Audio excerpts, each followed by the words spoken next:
تو طاہر اشرفی صاحب بھی ناظرین کہہ رہے ہیں کہ نہیں آئیں اور بیٹھ کر بات چیت کرتے ہیں، اور مناظر ٹی وی پہ وہ کہتے ہیں بلا لے، ٹی وی پر بیٹھ کر ڈیسائیڈ کر لیتے ہیں کہ دہائیوں میں کس نے پاکستان کے ساتھ کیا کیا اور کس نے پاکستان کے ساتھ نہیں کیا۔ مجھے نہیں پتا مولانا فضل الرحمان صاحب نے کیا کیا پاکستان کے ساتھ، طاہر اشرفی صاحب نے کیا کیا پاکستان کے ساتھ، لیکن پاکستان کے ساتھ کیا ہوا ہے، فہد حسین صاحب کا ایک کالم ہے ایکسپریس ٹریبیون میں، آپ برائے مہربانی جا کر پڑھیں۔ اس کالم کے اندر ناظرین وہ لکھتے ہیں فہد حسین صاحب کہ جناب کہ یعنی لوگ یہ پوچھ رہے is there anyone who is doing anything about anything, کہ کیا اس ملک کے اندر کوئی ہے جو کچھ کر رہا ہے کسی بھی اور کرنے کے لیے۔ اور فہد حسین صاحب ڈیٹیل میں لکھتے ہیں کہ بھائی ہماری معیشت برباد ہو گئی، بلوچستان کے اندر تباہی نکل گئی، اب ملک کے اندر ایک پولیٹیکل انسٹیبلٹی، یعنی ساری چیزیں لکھنے کے بعد وہ کہتے ہیں کہ اس سے زیادہ اسٹیبلشمنٹ کی سپورٹ اس گورنمنٹ کو نہیں ملی، اس سے زیادہ ڈپلومیسی یا ڈپلومیٹک گڈ ول اس گورنمنٹ کو نہیں ملی، اس سے زیادہ سپورٹ اس گورنمنٹ کو نہیں ملی۔ کوئی جج نہیں تھا جو سوموٹو معذرت کے ساتھ سوموٹو لینے کے لیے کوئی جج نہیں تھا، کوئی اپوزیشن نہیں تھی جو انہیں تنگ کرتی، کوئی صوبہ پورے کا پورا ان کے خلاف نہیں کھڑا ہو گیا، کوئی بین الاقوامی کانسپریسی نہیں ہوگی، کوئی سپر پاورز نے انہیں سینٹر آف فائٹ نہیں بنا دیا، کچھ بھی نہیں ہوا۔ لہذا وہ کہہ رہے ہیں کہ آدھے سے زیادہ ٹائم یہ پورا کر چکے ہیں۔ کیا کوئی ہے اس ملک کے اندر، فہد حسین کا کالم کا عنوان یہ ہے کہ کوئی اس عوام کے لیے، اس بھوکھی ننگی عوام کے لیے کچھ نہ کچھ کر رہا ہو؟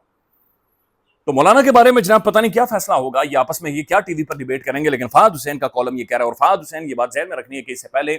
باقاعدہ سے یہ ان کے ساتھ کام کر چکے ہیں، بلکہ پی ڈی ایم دوری تھا یا ان کے میڈیا مینیجر تھے یا بہرحال سم ہاؤ، لیکن گورنمنٹ کی پوزیشن فہد حسین صاحب کے پاس موجود تھی، اور آج وہ انگریزی میں بھاری بھرکم انگریزی 2-3 دفعہ مجھے پڑھنا پڑا، وہ پوچھ رہے ہیں کہ کیا کوئی ہے جو کچھ کرے یا کچھ نہ کرے، سمجھ سے باہر ہے۔ لیکن جو گالم گلوچ ہے نا وہ بریگیڈ فل آن ایکٹیو ہوئی پڑی ہے، بچوں کو سوشل میڈیا سے دور رکھیں جب تک ناظرین یہ تنازع ابھی تک سارٹ آؤٹ نہیں ہوتا۔ خیبر پختونخوا کے اندر ناظرین ایک لیگ ہونے والی ہے، اور یہ چیمپئنز لیگ ہے، اس کا ایک بل بورڈ ہے یا اس کی ایڈورٹیزمنٹ ہے، وہاں پر سہیل آفریدی صاحب موجود ہیں، گورنر صاحب بھی موجود ہیں، کنڈی صاحب، لیکن وہاں پر ناظرین دا گریٹ یونس خان موجود ہے، وہاں پر دا گریٹ شاہد خان آفریدی موجود ہے، لیکن وہاں پر ناظرین the greatest of all time skipper موجود نہیں ہے، عمران احمد خان نیازی موجود نہیں ہے، عمران خان وہاں پر مسنگ ہے، انٹینشنلی کیا گیا ہے۔ اوبویسلی کرکٹ کی بات آئے اور خان کو آپ چھوڑ ہی نہیں سکتے، چھوڑ ہی نہیں۔ اور یہ میں نہیں کہہ رہا، یہ ویون رچرڈ کہہ رہا ہے، یہ میں نہیں کہہ رہا، کل پرسوں ایک انٹرویو میں وکرانت گپتا کے ساتھ کپل دیو کہہ رہا تھا کرکٹ چینج کر گیا، کرکٹ کے ڈائنامکس خان۔ بلکہ میں نے ایک دفعہ انٹرویو کیا یوگراج سنگھ کا، یوراج سنگھ جو انڈین کرکٹر ہیں، ان کے جو والد ہیں یوگراج سنگھ، وہ ایکٹر بھی ہیں، پنجابی فلموں میں آتے ہیں۔ میں نے ان سے پوچھا کہ بھائی خان کے بارے میں آپ کی کیا میموری ہے، خان کو آپ نے کیسے دیکھا؟ اس نے کہا کہ بھائی انڈیا کے اندر میچ تھا اور انڈین ٹیم بھی پریکٹس کر رہی تھی، پاکستانی ٹیم بھی پریکٹس کر رہی تھی، تو پریکٹس کے دوران اب ہم کہتے ہیں کہ انڈین ٹیم پہلے پریکٹس کر رہی تھی، تو اس کے بعد پاکستانی ٹیم آئی اور پریکٹس کرنا شروع ہوگی، یعنی پہلے وہ وارم اپ کر رہے ہیں، یعنی بھاگ رہے ہیں، دوڑ رہے ہیں، پل اپ کر رہے ہیں، پش اپ کر رہے ہیں، بہرحال خود کو وہ وارم اپ کر رہے ہیں۔ اسی دوران اچانک سے پاکستانی کرکٹ ٹیم کا یہ کھلاڑی بولا کہ خان صاحب آ گئے ہیں، تو وہ کہتے ہیں کہ جو ہی کہا کہ خان صاحب آ گئے، یا پتہ نہیں اس نے میرے خیال میں لفظ استعمال کیا، اسکپر آ گیا ہے، اسکپر آ گیا، کیپٹن آ گیا ہے، کپتان آ گیا ہے۔ تو جو ہی اس نے کہا کہ کپتان آ گیا ہے، تو اس کے بعد ایک دم پاکستانی کیمپ میں وہ جو سارے کہہ رہے ہیں pin drop silence, pin drop silence. اچھا وہ کہہ رہے ہیں ہم دوسری طرف ایکسرسائز کر رہے تھے، لیکن جو ہی ہم نے یہ الفاظ سنے کہ کپتان آ گیا ہے، تو وہ کہہ رہے ہیں کہ ہم نے بھی ایکسرسائز وغیرہ ساری چیزیں چھوڑ دی اور سب دیکھنا شروع ہو گئی سٹیڈیم کی طرف۔ کہتا ہے کہ میں نے پہلی دفعہ محسوس کیا کہ اورا کسی کا کیا ہوتا ہے۔ عمران احمد خان نیازی وہاں سے سیڑھیوں سے اتر کر آیا، یہ انڈین کرکٹ ٹیم کا کھلاڑی ناظرین یہ کہہ رہا ہے یوگراج سنگھ کہ میں نے پہلی دفعہ محسوس کیا کہ بھائی یہ کیوں پاکستانی کھلاڑیوں کو سانپ سونگ گیا ہے، یہ اورا ہے۔ وہ کہہ رہا ہے کہ وہ خان صرف ایک نوجوان کرکٹر نہیں آ رہا تھا، وہ ایک اورا آ رہا تھا، وہ ایک پرسنالٹی آ رہی تھی، وہ ایک ڈومیننس آ رہی تھی، وہ ایک ماحول تھا جو اپنے ساتھ خان کیری کر رہا تھا کرکٹ میں، وہ ایک پرسنالٹی تھی جو خود کو اپنے ساتھ وہ کیری کر رہا تھا، وہ ایک ایٹیٹیوڈ تھا جو وہ خان کیری کر رہا تھا۔ تو آج ناظرین کے پی کے جو جہاں پر گورنمنٹ ہے خان کی،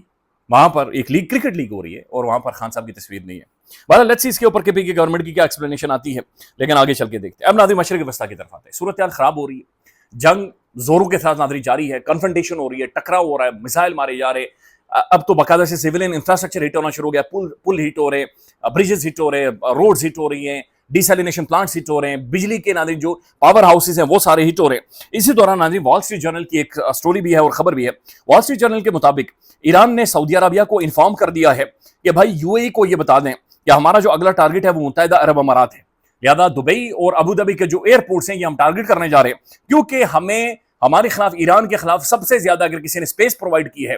تو وہ یو اے ای نے کی ہے، لہٰذا انہیں پیغام پہنچا دیا گیا ہے کہ بھائی آج رات یا کل رات یا پرسوں رات، بہرحال کوئی رات ہوگی اور رات کی تاریکی میں اب آپ کے ساتھ ملاقات ہوگی، ملیں گے۔ دوسری جانب ناظرین، وال اسٹریٹ جرنل کی ایک اور خبر ہے اور یہ بڑی انٹرسٹنگ بھی ہے اور سرپرائزنگ بھی ہے۔ یہ امریکی حکام کو وہ کوٹ کر رہے ہیں، امریکن آفیشلز کے مطابق ایران نے دوبارہ سے جو جنگ سٹارٹ ہوئی ہے اس کے اندر اپنی حکمت عملی مکمل طور پر بدل دی ہے۔ ایران اب تیز رفتار میزائلوں کا استعمال کر رہا ہے، جو میزائل تیزی کے ساتھ آتے ہیں لیکن آدھے راستے میں اپنی پرواز کی سمت بدل دیتے ہیں، یعنی آپ انہیں جب انٹرسپٹ کرتے ہیں تو وہ آدھے راستے میں ہاف وے میں اپنی سمت بدل دیتے ہیں اور وہ بہت تیزی کے ساتھ آ رہے ہیں کہ انہیں انٹرسپٹ کرنا بہت زیادہ مشکل ہو رہا ہے۔ اور وہ کہہ رہے ہیں کہ یہ جو میزائل استعمال کر رہا ہے ایران، یہ رشین ٹیکنالوجی ہو سکتی ہے یا چائنیز ٹیکنالوجی ہو سکتی ہے، ایران کے پاس نہیں ہو سکتی۔ ایک سوال ناظرین جس کا جواب کسی کے پاس نہیں، یہ 4-5 ماہ ہو گئے جنگ کو، ایران کے پاس اور کتنی پروڈکشن ہے میزائلوں کی، ایران کی فائر پاور کتنی ہے، ایران کا مسل کتنا ہے، ایران کتنے دنوں تک اس جنگ کو سسٹین کر سکتا ہے، اس جنگ کو آگے لے جا سکتا ہے، کتنے عرصوں تک وہ چم نکال سکتا ہے۔ نوبڈی نوز نتھنگ۔ ادھر سے امریکہ ایک مارتا ہے، ادھر سے برمار کر دیتے، بلکہ سیٹلائٹ امیجری ایران کی جانب سے جاری کی گئی ہے، فوٹوز ویڈیوز جاری کر رہے ہیں وہ باقاعدہ سے جو سیٹلائٹ کے ذریعے لی گئے ہیں کہ کس طرح سے جارڈن کے اندر انہوں نے امریکن بیسز کو ہٹ کیا، پھر کویت میں ناظرین جو تباہی انہوں نے پھیلائی ہوئی ہے۔ پورا مشرق وسطی ناظرین اس وقت خوفناک قسم کی جنگ کے لپیٹ میں ہے۔ ٹرمپ نے آج فیفا کا جو فٹ بال کا فائنل ہے وہ دیکھنا ہے، تو وہ فائنل دیکھ رہا ہے، ادھر ہمارے ناظرین برادر اسلامی ملک وہ آپس میں ایک دوسرے کی چمڑیاں ادھیڑ رہے ہیں۔ خیال رکھیے گا، اپڈیٹ کریں گے۔ اللہ حافظ۔